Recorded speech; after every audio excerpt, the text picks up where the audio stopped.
जम्मू कश्मीर में government formation की तैयारियां जो है वो शुरू हो चुकी हैं और 8 अक्टूबर की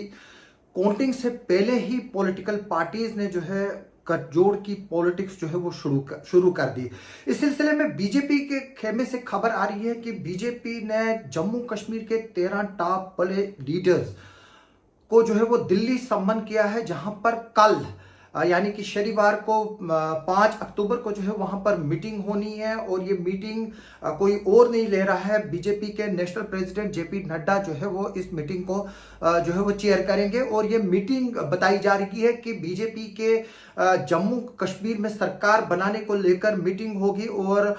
डिफरेंट ऑप्शंस पर जो है वो डिस्कस किया जाएगा कि किस तरह से जम्मू कश्मीर में बीजेपी की पूरी सरकार जो है वो बने और बीजेपी का चीफ मिनिस्टर जो है वो जम्मू कश्मीर में बने, क्योंकि बीजेपी ने आर्टिकल 370 को हटाने पर और 35 एक मुद्दे को लेकर जो है वो जम्मू कश्मीर में बहुत बड़ी कैंपेन चलाई, जिसमें प्रधानमंत्री खुद जो है वो सामने आए और मैदान में उतरे। इसके अलावा होम मिनिस्टर, डिफेंस मिनिस्टर और बीजेपी के कई टॉप लेवल मिनिस्टरों ने जो है वो आतंकवाद 370 और 35A को लेकर जो है वो बात की और परिवार वाद की पॉलिटिक्स को जो है वो क्रिटिसाइज किया, जिसमें नेहरू गांधी खानदान, शेख अब्दुल्ला खानदान और मुफ्ती सईद खानदान को जो है वो आड़े हाथों लिया। मैं बता दूं कि जो खबर आ रही है मीडिया के जराए के हवाले से, ये 5 अक्टूबर को जो है वो दिल्ली में मीटिंग होनी है और इसमें जो बीजेपी के 4 जनरल सेक्रेटरी है जेएंडके से, जिनमें अशोक कौल जो जनरल सेक्रेटरी ऑर्गेनाइजेशन है, डॉक्टर दविंदर मनियाल, सुनील शर्मा जो किश्तवाड़ से है, विभूत गुप्ता जो राजौरी पुंछ को रिप्रेजेंट करते हैं, इसके अलावा दो साबका डिप्टी चीफ मिनिस्टर जो महबूबा मुफ्ती के गवर्नमेंट में थे, कविंदर गुप्ता और डॉक्टर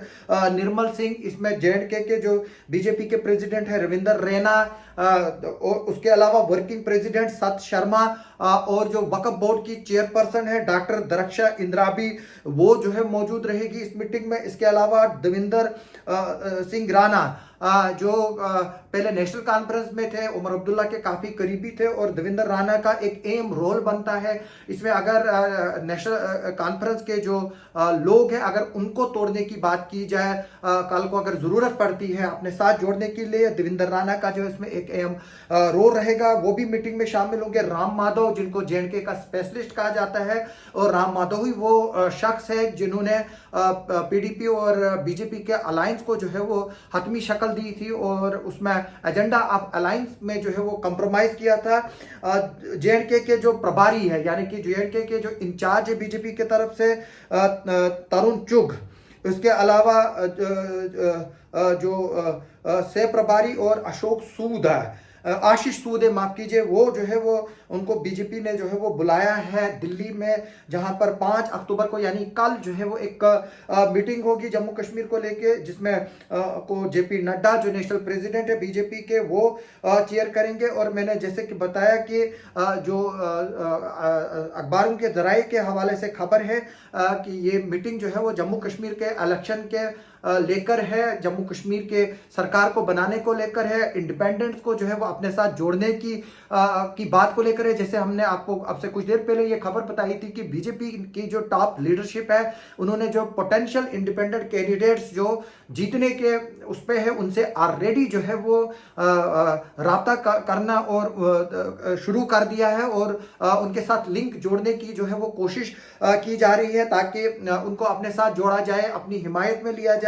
इसके अलावा जो है वो गवर्नमेंट की स्ट्रेटजी भी जो है वो इसमें डिस्कस होगी कि किसके साथ बनाई जाएगी, कौन कौन जो है इसमें होंगे, क्या उसका जो है वो स्वरूप होगा। जाहिर से तौर से बात है कि अभी चीफ मिनिस्टर कौन बनेगा उसको लेकर जो है वो डिस्कस नहीं होगी अगर बीजेपी यहाँ पर गवर्नमेंट बनाती है। और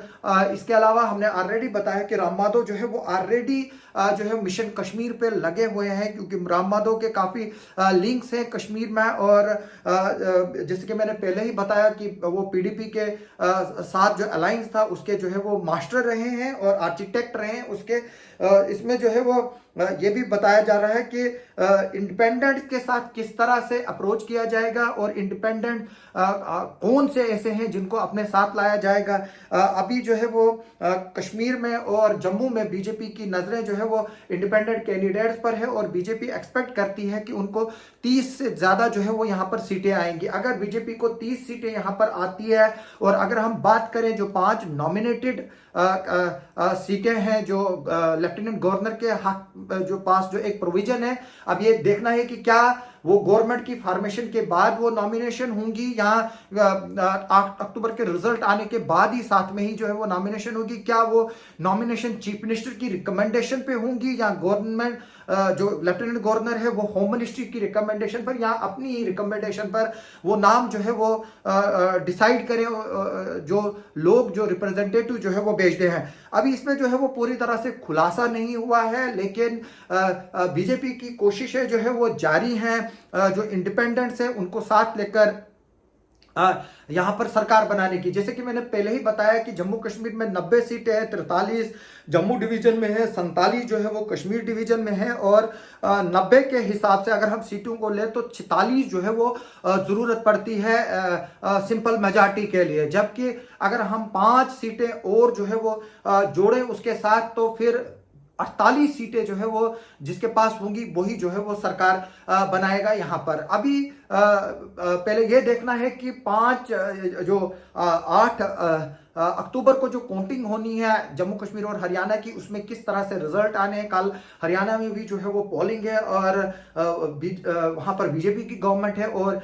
बीजेपी चाहेगी कि जम्मू कश्मीर और हरियाणा में दोनों जगह जो है वो गवर्नमेंट बनाई जाए, क्योंकि यहाँ पर जेएंडके में जो है वो 4 राज्यसभा की सीटें हैं। यानी कि बीजेपी को एक तो गवर्नमेंट पर नजर है फॉर्मेशन में हरियाणा की, और यहाँ पर दूसरा जो यहाँ की 4 राज्यसभा की सीटें वैकेंट है, बीजेपी चाहेगी कि ज्यादा से ज्यादा सीटें लेकर उसमें मैक्सिमम जो है वो सीटें राज्यसभा की यहां से ले, ताकि राज्यसभा में भी जो है वो बीजेपी की गवर्नमेंट को, जो एनडीए की गवर्नमेंट है उसको जो है वो स्ट्रेंथ मिले। अभी ये देखना होगा कि बीजेपी किस नंबर पर जो है रुकती है। क्या एनसी कांग्रेस अलायंस जो है वो यहां पर लकीर पार करती है, यहां हंग असेंबली आती है या बीजेपी की जो है वो गवर्नमेंट बनती है, ये नंबर कैसे आएगा, कहां से आएगा, इस पर जो है वो हम 8 तारीख के रिजल्ट के बाद ही डिस्कस कर सकते हैं। लेकिन अभी बीजेपी की ये कोशिशें जारी है, बीजेपी जो है वो लीड लेना चाहती है जम्मू कश्मीर में सरकार बनाने के लिए, इसलिए वो पूरा वक्त जो है वो दे रही है अपनी पार्टी को, यहां पर अपने पार्टी के लीडर्स को लेकर उनको सुन रही है, उनके विचार सुनेगी और ये देखेगी कि आखिर पर करना क्या है, जो फिजिबल उनको लगेगा बीजेपी को लास्ट पे वही जो है वो बीजेपी करेगी। हम इस मुद्दे पर लगातार बने हुए हैं। आप सबका सुनने के लिए और देखने के लिए बहुत बहुत शुक्रिया।